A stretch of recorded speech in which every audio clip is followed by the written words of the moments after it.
Кыргызстанда күйүүчү майлоочу майларга болгон баа тынымсыз өсүп жатат. 3 фазалуу электр энергиясынын дагы наркы өстү.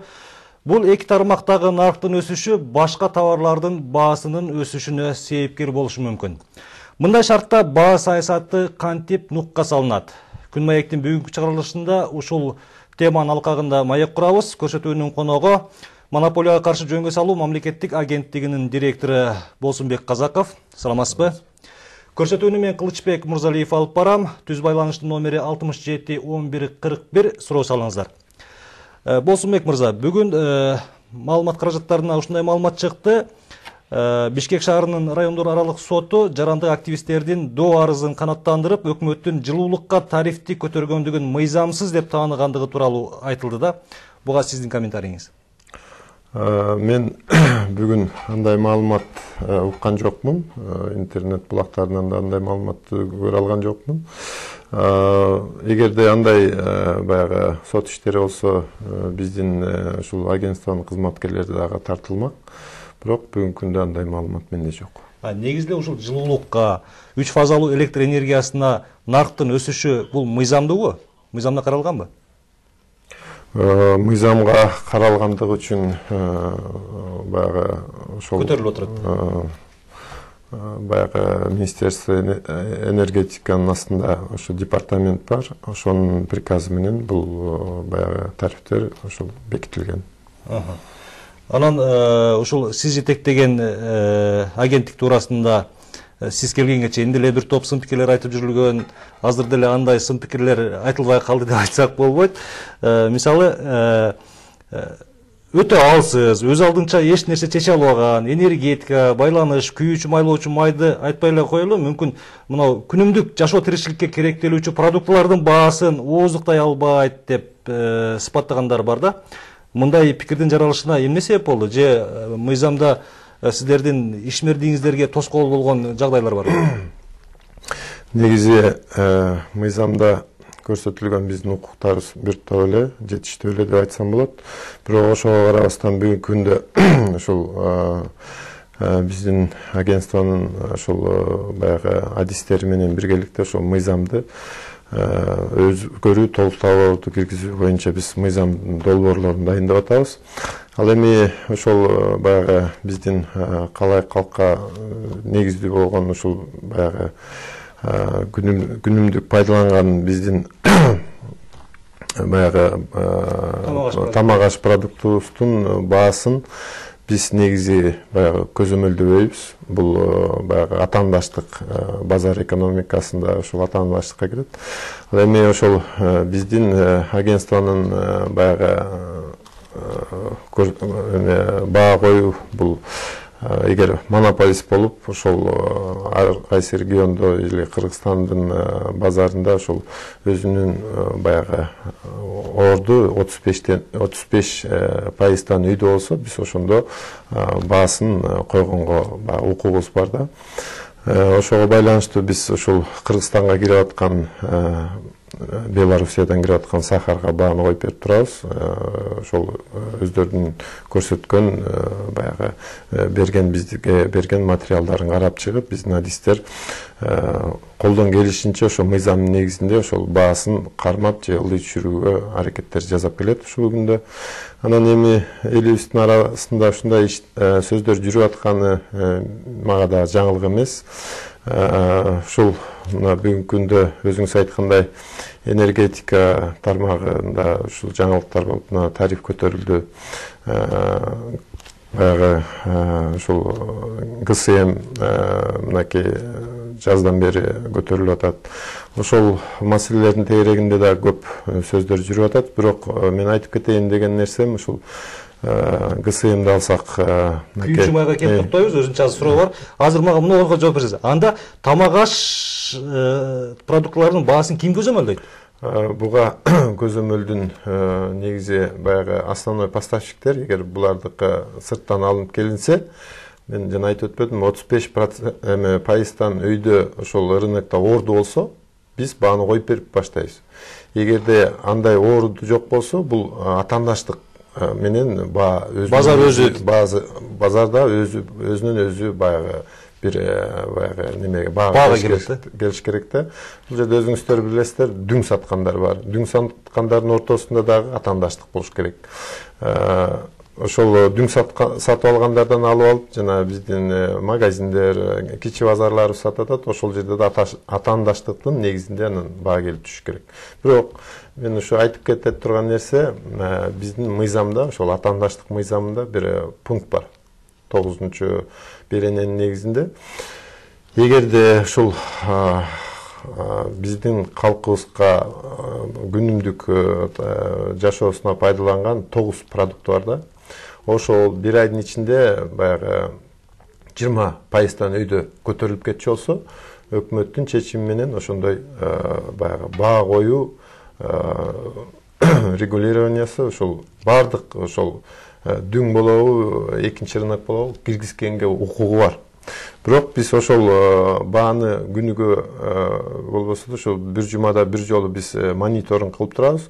Бирок бүгүнкү күндө андай пока признактар жок. Өсүш байкалган жок. Анчалык өсүш байкалган жок. Эгерде дүң сатуучулар өздөрү мындай сүйлөшүп алып туруп бааны жогорулатып берген фактылар жокпу?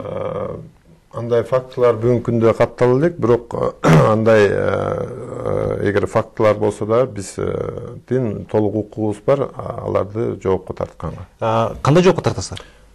Жоопко тартканы эгерде ошол сырттан алып келип аткан бул продукт болсо, мен жана айтып өттүм, эгер монополист болуп биздин реестрде отурса, биз административдик жаза теги чечим кабыл алсак болот. Ал эми жанагындай группа лиц деп дагы биздин баягы мыйзамга ылайык ошону жоопко тартсак болот. Мониторинг дедиңиз, кантип мониторинг жасайсыздар? Анткени бир эле базарда бир эле товар, бир эле буюм түрдүү баада сатылат. Анын кайсы баасын алып туруп мониторинг жасайсыздар? Мен айтып аткан 9 продукт бул мындай күнүгө өзүбүз тамак аш продуктусу бул ошол эле нан, ун, чай, кумшекер, күрүч, базар баасында кандай экени, кандай жүрүп атат, биздин ошол адистер барып күнүгө баягы маалымат алып турат базарлардан. Дүң саткандарданбы же чекене саткандардан? Жок, чекене саткандардан. Анан ошол эгер 20% бир айдын ичинде өсүп кетчү болсо, 20%-ке көтөрүлүп кетсе, анда биздин сунуш менен өкмөттүн токтомун жасаган болот. Ошону 20%-га жеткизбей туруп, биринчи айда көтөрүп, экинчи айда дагы 20%-га жеткизбей көтөрсө, анда чара колдонуу мүмкүнчүлүгү бар? Эми анализ жүргүзүп, биз эгер ошону искусственно кылып атса, эми бул жерде мындай да, эгер ал привозной болсо, ал жерде ошол өзү биз кайсы мамлекеттен алып келип атсак, ошол жерде ар кандай бир себептер менен бул жана валютанын курсу көтөрүлүп кеткендиктен, мына өзүңүз айтып атасыз, ГСМ көтөрүлүп кеткендиктен булардын баасы да көтөрүлүшкө айла жок дейм. Айла жок болот атпайбы? Эгерде ошонун баарын биз карап чыгып, тиги булардан баягы көз карандысыз бир шарттар менен баасы көтөрүлсө, буну биздин адистер карап турат. Күйүүчү майлоочу май деп калдык. Күйүүчү майлоочу май Кыргызстанда дээрлик мындай өндүрүлсө да аз өндүрүлөт, негизинен сырттан келет. Анын баасын кантип көзөмөлдөйсүздөр? Негизи биздин агентствонун адистери менен ошол биз бир гана ошол компаниянын баягы ишин көзөмөлдөйбүз. Бул Газпром Нефть. Булар биздин рынокто 50%-тен ашыгын орду бар. Ошолор алып келген продукциясына биз негизи рентабельность коюп беребиз. Ушул 2013-жылы дүң сатууга 8%, пайыз 12, тиги чекене сатууга 12% коюп бергенбиз. Ошодон бери эч кандай көтөрүлүү болгон жок, тиги рентабельность боюнча. Ал эми быйылкы баягы баанын көтөрүлүшү өзүңүздөргө уже элибизде эле баарында маалымат бар болуш керек. Бул ошол Россиядагы дүң баанын көтөрүлүп кетиши. Экинчиден ошол жанагы нефтени кайра иштетүү заводунун аварияга туш болушу. Ошолардын негизинде бизге келип түшүп аткан баанын көтөрүлүп кетишинин ошол бизде ушул күйүүчү майлоочу майлардын кескин түрдө өсүп кетиши баягы ошол себептен келип чыкты да.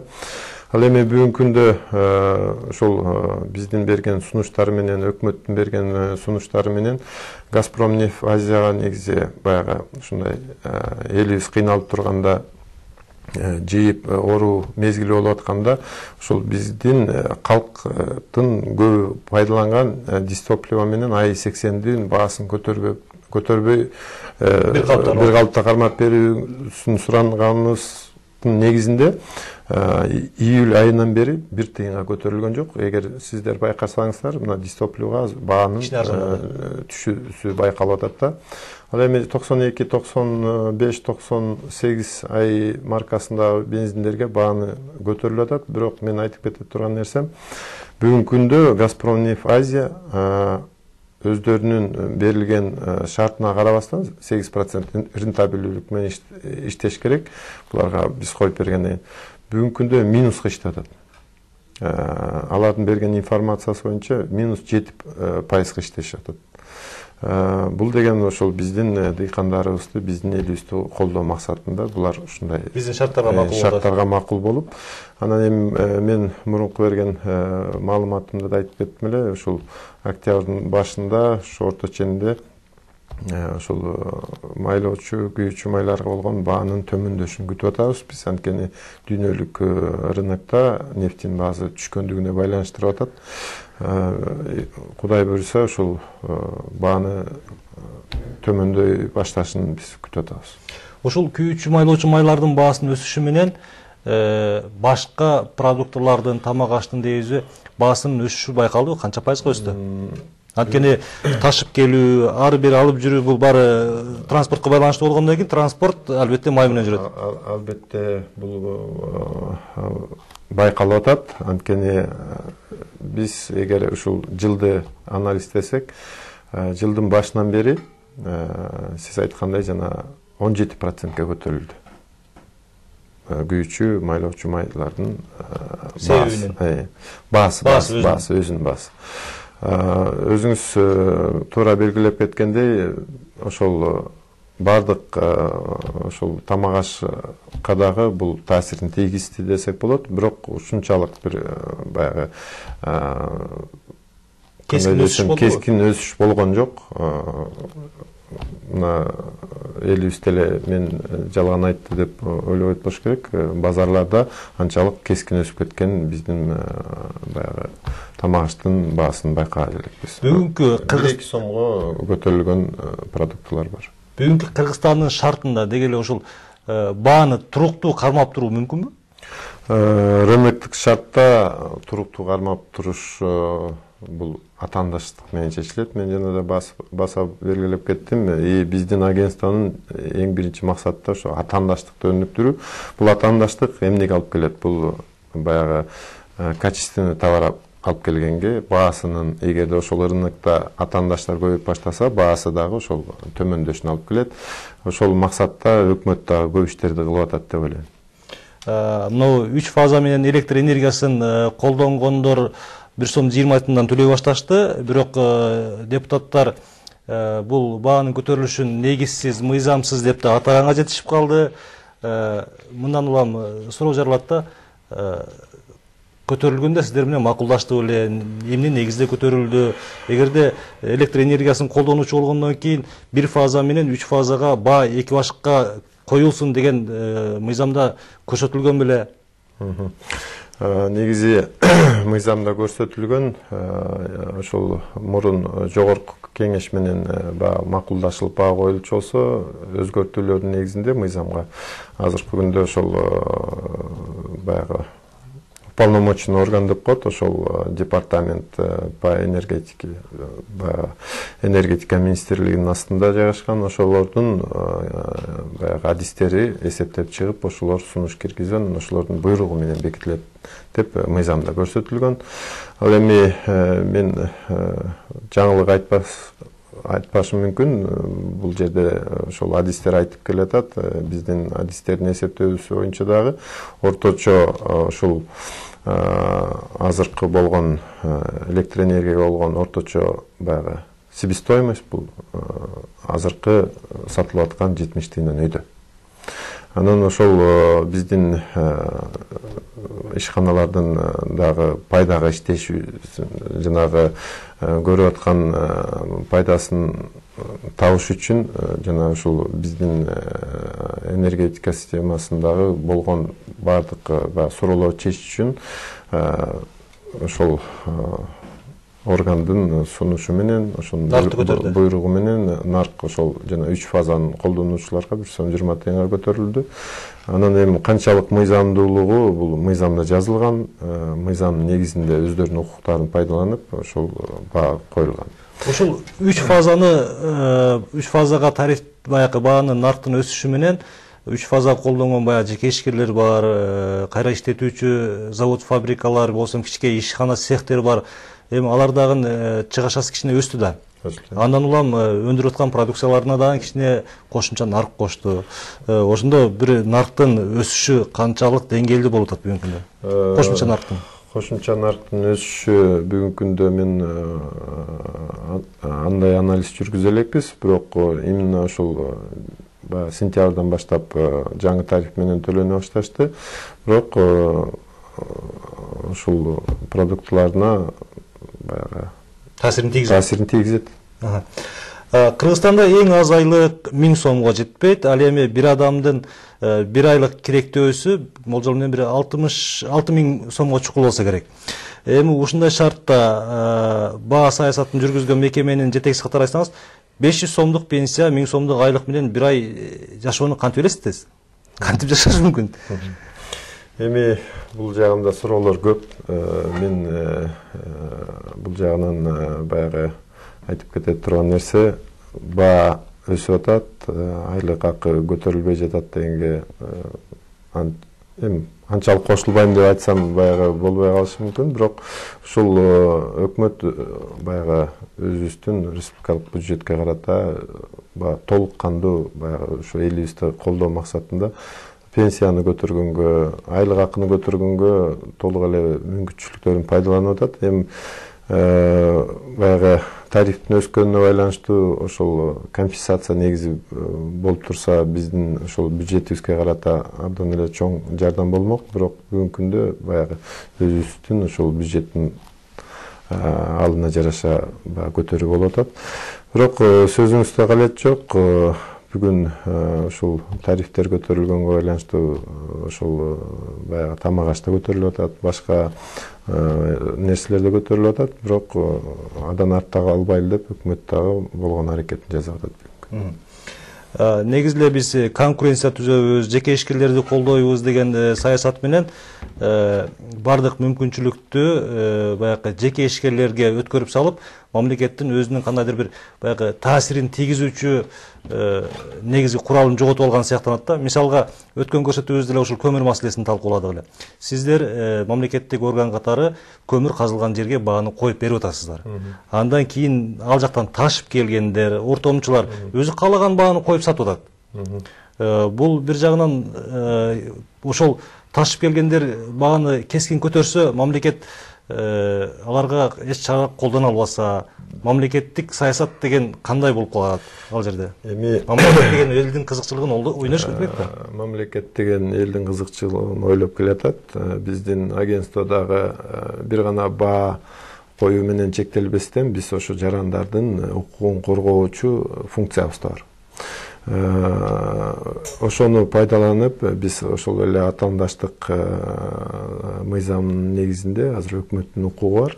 Эгерде мен жана айтып өтпөдүмбү, ошол калкыбыз элибизге колдонуучу баягы товарлардын баасы 20%-тан өйдө көтөрүлүп кетчү болсо, эгер андай учурда өкмөттүн ошол бардык тармагына жанагы казып алуучу, ташуучу жана кийинки сатуучу тиги жеке ишкерлерибизге ошол бааны өйдөңкү пределин коюп бергенге, чекти коюп бергенге өкмөттүн толук укугу бар.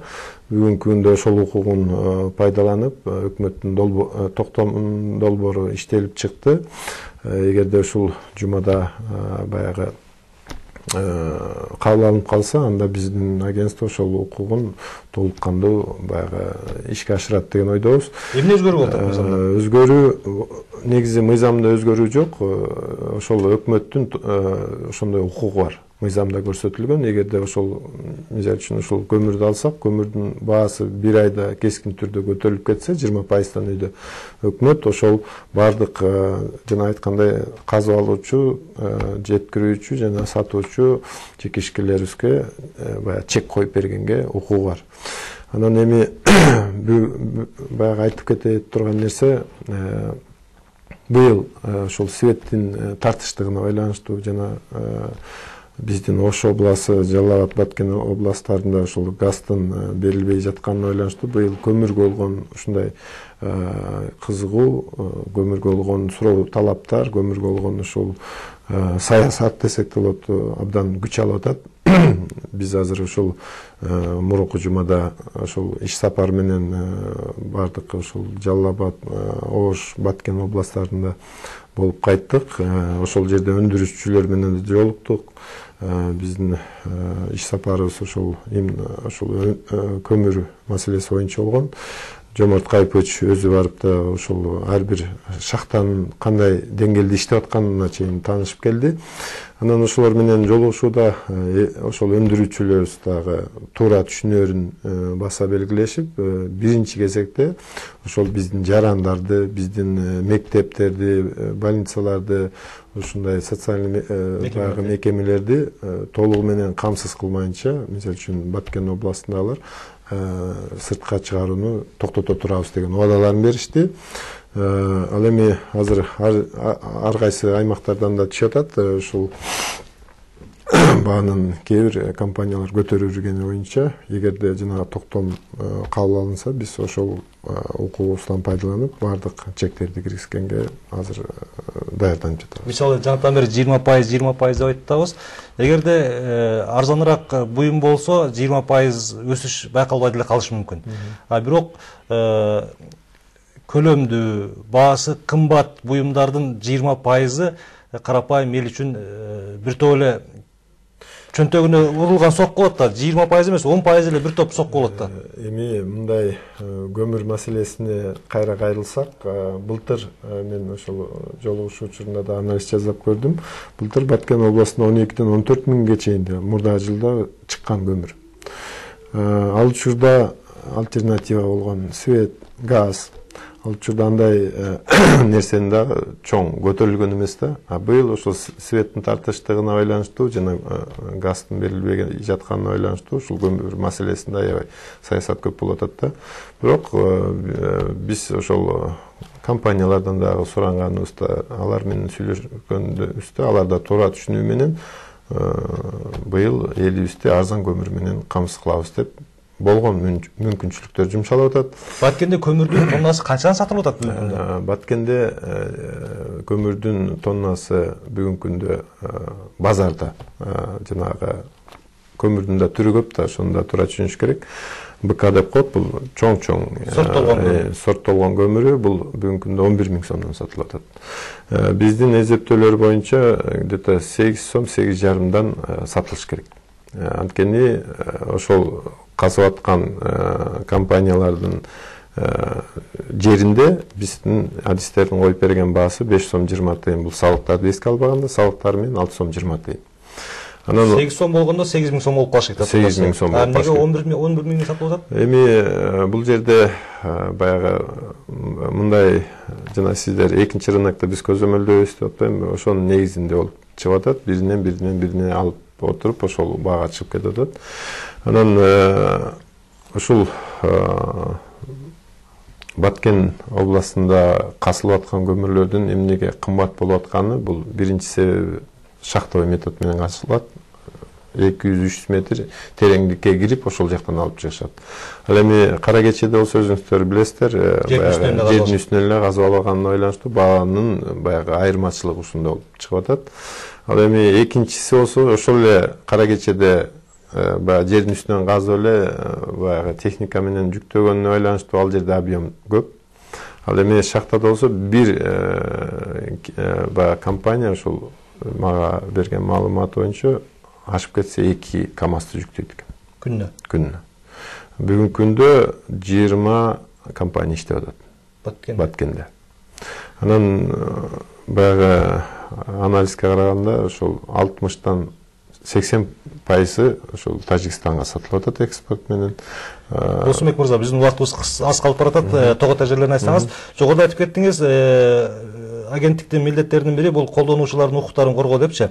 Бирок дээрлик көпчүлүк учурда колдонуучулардын мына энергетика тармагында укуктары корголбой келет да. Мисалга көпчүлүк жерлерге баягы 220 вольттук чыңалуудагы электр энергиясы жетпейт. Бул жерде Кыргызстанда канча абонент болсо, дээрлик басымдуу пайызы сапатсыз товар менен колдонуп жатат дегендик да. Буну кантип көзөмөлдөп жатасыз? Бул жагынан суроо абдан кызыктуу болуп атат. Биз азыр ушул жумада ошол жанагы общественный объединениялар чогултуп атабыз, ошол компаниялар чогултуп, ошол жана өзүңүз айткандай толук кандуу берген жагы боюнча биз сүйлөшүүлөрдү өткөрөбүз. Эгерде ошол сот иштери болсо, сот иштерине катышып берип атабыз. Бүгүнкү күндө бир эле ошол электр энергия эмес, жана жылуулук дагы ошондой деңгээлде, ошондой баягы бузуулар, укук бузуулар болуп атат. Биз азыр сүйлөшүү иштери менен ошолордун көптөрүн чечкенге жетиштик десек болот. Анткени ошо жылуулук боюнча эле через счетчик төлөй тургандай кылып, эгерде толук ошону ала албаса, анда биз баягы перерасчет кылдык деп. Эгерде биз ушул укук бузуулар боюнча баягы анализди көрсөңүз, биз жетишерлик 100%ке ошол укуктардын колдоп, ошол жазган арыздардын канааттандырганга жетишип атабыз. Счетчикти айтып калдыңыз, электр энергиясы, сапатсыз электр энергиясы келет. Бирок счетчик азыркы акылдуу счетчиктерди коюп койду. Эгерде кичине кечигип төлөбөй калсаң, өчүрүп коет. Бул жерде ошол электр энергиясын саткан тарап өзүнүн укугун жакшы коргойт дагы, талапты жакшы кое берет, бирок колдонуучулардын укугу корголбой калат деген маалымат айтылып калат да. Андан кийинки суроом, мына курулуш материалдары. Анын ичинде ушул эле тактайлар, цемент, шифер, негизи эле курулуш материалдары. Курулуш жакшы жүрүп аткан убакта өсүп кетет да. Анан башка убакта арзандай түшөт. Ошондо дагы бул мүмкүн ошол мисалы цементти чыгарган жерде сиздер койгон баа бардыр, бирок ортодогу баягы алып саталардын айынан баягы мына көмүр сыяктуу маселе жаралып атат эми. Маселе бар, маселе жаралып атат. Бул түштүктө дагы биздин ошол баягы түштүк цемент заводунда да андай маселелер көп. Биз азыр ошонун үстүндө иштеп атабыз. Канткенде ошол биздин жарандарга ошол цементтин баасын ошол сиз айткан сезон учурларында баасын кармап туруу боюнча. Досумбек мырза, убактыбыз аз калып баратат. Акыркы суроо. Жогорку окуу жайларында контракттык негизде окуу деген түшүнүк бар. Бирок ошол бир эле факультет боюнча, бир эле билим берген боюнча бир эле факультет ар бир жогорку окуу жайында контракттын баасы ар башка. Муну кантип көзөмөлдөйбүз? Негизи көзөмөлдү толугу менен биздин агентство жүргүзүп келет. Контракттын баасын дагы ошол биздин агентство бекитип берет. Бирок ушул жерде абдан суроо кызыктуу болуп атат. Ушул негизде биз ушул айдын орто ченинде биз ушул билим берүүнү кантип баягы сапаттуу кылабыз, канткенде ушул сапаттуу адистерди алабыз деген темада ошол баардык ректорлорду анан ошо образование министерствосы менен чоң анализ жүргүздүк. Сиз айткандай, бул эгерде национальный университет тиги биздин улуттук университет окутуп чыгарса, ал жерде баягы өздөрүнүн затыраталарын көрсөтөт. Ал жерде жанагы көрсөтүп чыгарган чыгашылардын. Ал эми ошол эле жеке менчик биздин вуздарыбыз, алар регулирование кылбайт, алар каалаган баягы атаандаштык менен бааны коюшуп атат. Булар, мен ойлойм, биздин анализ уже көрсөттү, кайсыл тиги жогорку окуу жайлар кандай сапаттуу тиги адистер чыгарат, канчалык баасы төмөн болгон сайын ошончолук сапатында баягы бир суроолор бар да. Рахмат келип бергениңиз үчүн. Урматтуу телекөрүүчүлөр, биз бүгүн Күн маектин кезектеги чыгарылышында баа саясаты туруктуу болобу деген суроонун алкагында маек курдук. Көрсөтүүнүн коногу монополияга каршы күрөшүү мамлекеттик агенттигинин жетекчиси Болсунбек Казаков болду. Көрсөтүүнү мен Кылычбек Мырзалиев алып бардым. Амандыкта жолугалы.